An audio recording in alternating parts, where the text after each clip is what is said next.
To destroy the entire world. The world is made up of continents, which is made up of countries, made up of states, then cities, villages, communities, which are made up of individual homes or families. So if you want to destroy the world, you start by destroying the human family.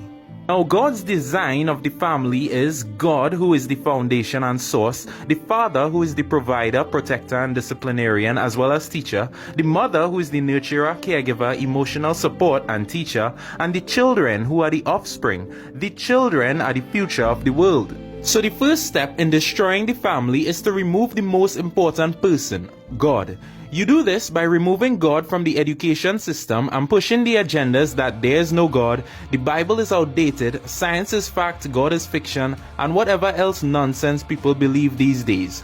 The next step in destroying the family is the removal of the father. This step is much easier now that God is gone.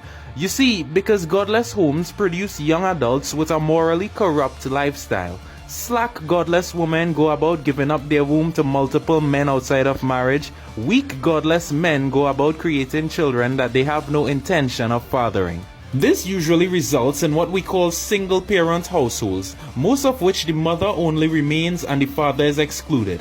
Fatherless homes proliferate fatherless homes, and now you're left with an epidemic of broken family units, with no God and no father.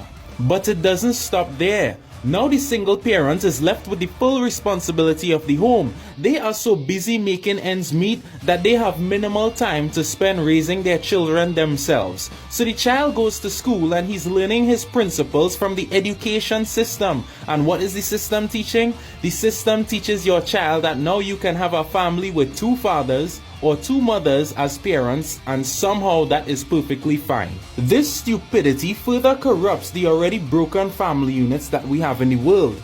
Now you're left with homes that have no God and no father. Some have no mothers, some have two mothers, two fathers. It's a complete mess. Now the result of broken godless homes is that it produces morally weak offspring.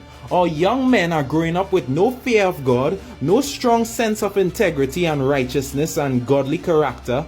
Our young women are growing up with no sense of chastity, no humility or loyalty, experts in manipulation, and the list goes on. So these faulty, misguided youths evolve to become corrupt politicians, fraudulent judges, unethical policemen, ruthless criminals, dishonest businessmen, greedy pastors, all who pollute and dismantle our communities, states, and nations. Now you have a selfish and cold world where no one loves or respects their neighbor, everyone fights for themselves, family becomes enemies, close friends backstab each other, nobody could be trusted. It's country against country, nation against nation, mankind divided against himself and destroying his own race. It's only a matter of time before a world like this collapses and self-destructs. And it all begins with the removal of the most important member of the family, God.